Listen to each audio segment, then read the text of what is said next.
मेरा नाम सोफिया क्लॉडेल है। क्लॉडेल, ये निशान। माफ करना, मैंने तुम्हें अपना नाम नहीं बताया। मैं हूँ ऑरहुन द्यूरा। ऑरहुन द्यूरा, कितना प्यारा नाम है। तो अगर ऑरहुन, अगर मैं तुम्हें थैंक्स बोलने के लिए डिनर पे बुलाना चाहूँ तो क्या तुम चलोगे मेरे साथ? देखो, मैंने तुम्हारी जान इस सब के लिए नहीं बचाई है। मैं रिक्वेस्ट करती हूँ। ठीक है। तुम्हारा बहुत शुक्रिया। सुनो ऑरहुन, देखो हम पहुँच गए। तुम्हें पता है, ये जगह ज्यादा महंगी भी नहीं है और बहुत सुंदर भी है। मैंने सही सोचा था, ये रैबिट्स की ही दुकान है। मैं वो निशान देखकर ही समझ गया था। अब ये तो साफ हो गया है कि ये नाइट स्काई सिल्वर रैबिट से है, जो कि नॉहिटेंट का सबसे बड़ा राज्य है। और नाइट स्काई सिल्वर रैबिट्स पूरे राज्य में काफी मशहूर हैं। और ये लड़की भी उन्हीं का एक हिस्सा है। अरे दीदी, आप यहाँ क्या कर रही हैं? दीदी? ओह सोफिया, मैं तो यहाँ पर किसी से मिलने आई हूँ। और तुम यहाँ किसके साथ आई हो? क्या तुम अपने बॉयफ्रेंड के साथ आई हो? और तुम? बड़े अरसे के बाद मुलाकात हुई। सेल्मा क्लॉडेल। अरे ऑरहुन, क्या तुम इन्हें पहले से जानते हो? हाँ, क्यों नहीं। सेल्मा क्लॉडेल एस रैंक पार्टी की लीडर है, जो सिल्वर रैबिट्स की सबसे पावरफुल पार्टी है और यहाँ की सबसे शक्तिशाली जादूगर। इसी की वजह से जादूगर इतने मशहूर हुए हैं और पार्टी में हर मेंबर के अलग अलग स्किल्स होनी चाहिए, ये भी इसी का आइडिया था। अटैकर्स दुश्मनों पर हमला करेंगे, डिफेंडर्स अटैकर्स की मदद करेंगे और सपोर्टर्स इन दोनों की मदद करेंगे। टीम को इन 3 भागों में बांटने का आइडिया इसी का था।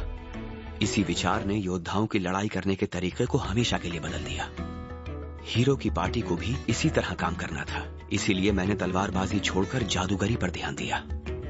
और पिछले महीने की रेड में हमने इसे देखा था। इसी की वजह से ऑलिवर और बाकी लोगों ने मुझे निकल जाने के लिए कहा था। मैं ये तो जानता था कि ये दोनों एक ही पार्टी में हैं, लेकिन ये नहीं जानता था कि ये दोनों बहनें हैं। पर ये मुझ पर इस तरह गुस्सा क्यों हो रही है? तो तुम मेरी छोटी सी 14 साल की बहन के पीछे पड़े हो? तुम्हारी हिम्मत की तो दाद देनी पड़ेगी। ओह, तो ये बात है। तुम गलत समझ रही हो। मैं इसके साथ यहाँ डिनर करने आया हूँ और मेरे इरादे बिल्कुल नेक है, मैं सच कहता हूँ। क्या? तो तुम्हारा कहने का मतलब है कि सोफिया तुम्हारे लायक नहीं है? क्या बेकार की बातें कर रही है? अरे दीदी, रुक जाइए। इसने मेरी जान बचाई, आप इससे ऐसे कैसे बात कर सकती हैं? क्या कहा? तुम्हारी जान बचाई है? ये क्या कह रही हो? क्या तुम डंजन अकेले ही गई थी? तुम गई थी?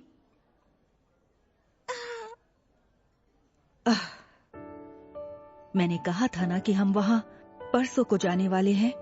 तो क्या तुम कुछ दिनों का सब्र नहीं रख सकती थी? माफ कर दीजिए। अब समझा, ये अपने ग्रुप को बताए बिना ही वहाँ चली गई थी।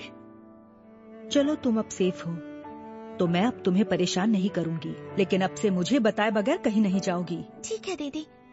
ऑरहुन, तुमने मेरी बहन की जान बचाई है, इसके लिए शुक्रिया। बदतमीजी से बात करने के लिए माफी चाहती हूँ, माफ कर दो।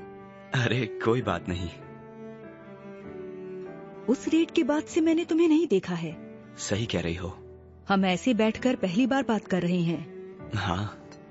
आप दोनों एक दूसरे को कैसे जानते हैं? पिछले महीने एक रेड के दौरान हम दोनों की मुलाकात हुई थी। ओह अच्छा। हम दोनों जादूगर हैं, इसलिए हमने साथ में लड़ाई की थी। तुमने कमांड ली थी और मैंने उस दौरान उस लड़ाई में तुम्हारी मदद की थी। और तुमने मेरी मदद बिल्कुल वैसे ही की जैसे मैंने तुमसे उम्मीद की थी। बातों से ऐसा लग रहा है आप एक दूसरे को अच्छे से जानते हैं। क्या सोफिया, तुम ऑरहुन को नहीं जानती हो? क्या? नहीं तो क्या ऑरहुन फेमस आदमी है? और क्या, तुम्हें पता नहीं कि ये तो हीरो पार्टी के मेंबर हैं। हाँ? क्या बात है? इतना चौंकने की जरूरत नहीं है। अब मैं उस हीरो पार्टी का मेंबर नहीं रहा।